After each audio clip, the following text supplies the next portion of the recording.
Welcome back to Free Speech Nation with me, Stephen Allen. As you may recall, the Assisted Dying Bill passed its second reading in Parliament in November and is now going through the process of being scrutinised by a committee of MPs.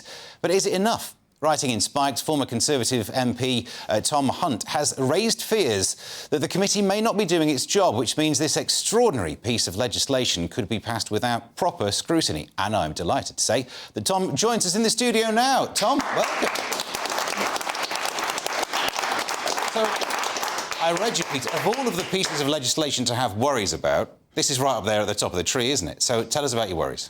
Well, I think it is. And I mean, I'm a former MP, and there's a number of stages when you create law. There's a second reading, there's a bill committee, there's a third reading, and then it goes to the House of Lords. I was on a few bill committees, and I'd love to say that they were fascinating, engaging things. Often they're not. Actually, they're incredibly dry. I once remember being sat there for an hour and a half listening to the Labour Shadow Courts Minister drone on for an hour and a half, you know, wishing that the day would end. But this piece of legislation, you know, the Assisted Dying Bill, I call it the Assisted Suicide Bill, because that's what it is, and I tend to call things what they are, is probably just about the most important piece of legislation that I can remember this Parliament discussing. I think, regardless of one's view, whether they're pro it, whether they're against it, I think we can have the debate respectfully. We're all coming from the same place here. Ultimately, we want to protect vulnerable people. We want to end suffering.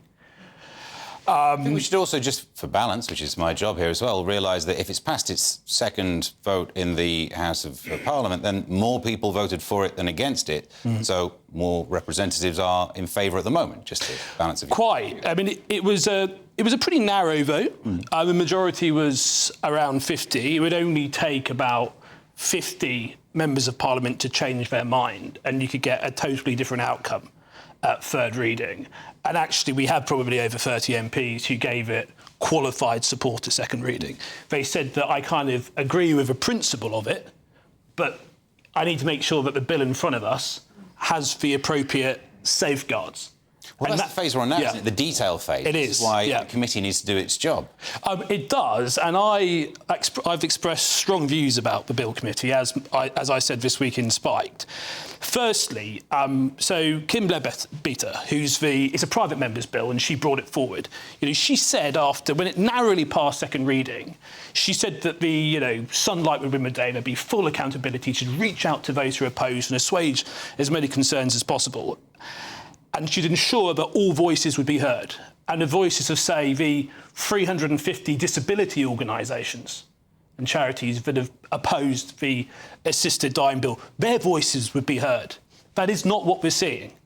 When it comes to the membership to the Bill Committee, what we've seen is that the MPs who are on the Bill Committee who opposed to the second reading are generally new MPs who have barely been in Parliament for a few months, have very limited understanding of the parliamentary process, whereas most of those who are in favour of the bill tend to be seasoned parliamentarians, most of whom spoke about the bill at second reading, whereas the opponents, only one of them, Danny Kruger, spoke against the bill at second reading. So I think it's stacking the deck with the perception that you're ticking the box of having a few opposed to it on the committee. So you're saying this is a deliberate move, a cynical move to try and pack the committee? It certainly looks like that for me. And in fact, the cross-party group of MPs who are organised opposition, across all parties, suggested a number of names of opponents to go onto this committee, and that included medical professionals. One MP, who's actually a psychiatrist,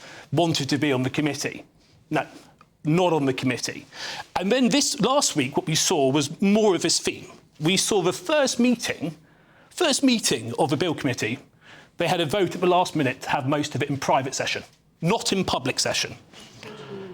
Not looking good for sunlight winning the day, not looking good for transparency. Did they give a reason for that, a justification? Well, the explanation was that this meeting was to discuss who should be witnesses to give evidence. And they said that they might say things about some of the potential witnesses that might be upsetting or insulting, and it's best to do it in private. That was the explanation. I'm not sure I buy it. But what's interesting is initially, bearing in mind with the Assisted Dying Bill, issues around coercion, about mental state, etc., the pivotal importance of those issues. Initially, the Royal College of Psychiatrists was blocked. There was a vote on whether the Royal College of Psychiatrists should have a representative on the Bill Committee, and there was a vote, and it was blocked. You had, in terms of those 350 disability charities who opposed the assisted dying bill, not one representative from any of those organisations is going to be giving evidence. And when it comes to the other jurisdictions across the world where these sorts of laws are being introduced, there's going to be 8 representatives. All of them are in favour of the principle of assisted dying. There's not anyone from, say, Canada, which has been an example where now approximately 5% of all deaths are now euthanasia. It was initially introduced, very strict criteria, in 2016. Death had to be reasonable, foreseeable. Now that's gone. And out of those who are going for this, where it's not death reasonably foreseeable, about 58% have a disability. And we've got a growing number of people in Canada who have been opting for euthanasia, and a key thing for them has been things like loneliness, not wanting to feel like a burden. The idea of obviously there's the slippery slope fallacy and there's the actual slippery slope, and that's what we're talking about here. And that's why you need restrictions put in. And those people who you say are in favour of it with condition would be about having the correct conditions put in. Do you think this committee will help their goal, that side of the argument? Or for those people who only give it their agreed consent with the idea of there being scrutiny, this could go against them? Because those people who like the idea or are willing to consider this as a legal step forward surely want this scrutinised and might be more likely to vote against it if they don't see that sunlight being the best decision. Well, I think there's a lot of truth to that argument, and I think we're already sensing that people don't like what this looks like as a bit of a stitch-up. They don't like it. They don't like the fact the Royal College of Psychiatrists were initially blocked, and then they were brought back on, by the way, because of the public backlash. But this is not... And let me be clear about this slippery slope point, OK? Let me be really, really clear, because it's been introduced in a lot of different places. Wherever these laws have been introduced, there have been horror stories. Wherever, without exception. I mean, yes, it's been varying degrees of disaster. So Canada, you'll never hear Kim Ledbetter talk about Canada. OK? But you might hear him talk about Oregon. Oregon, where the last stats show over 50% of those who went like this cited feeling like a burden as one of the key reasons why they went for assisted dying. New Zealand, a country which has recently introduced these laws. When it was first introduced, they said, the criteria is going to be really narrow. They had a 6-month requirement like we're proposing, so you have to have a terminal diagnosis within 6 months. They're already trying to get rid of that restriction. And also, the issues with actually diagnosing and actually prognosis. We've had I saw a story in the Telegraph last week saying that there are huge numbers of people who said they only had 6 months left to live. 3 years on, they're still alive. Esther Ranson's an example of that.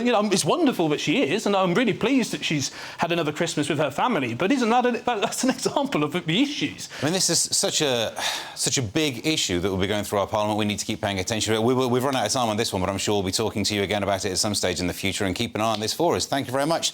Tom Hunt, for joining us.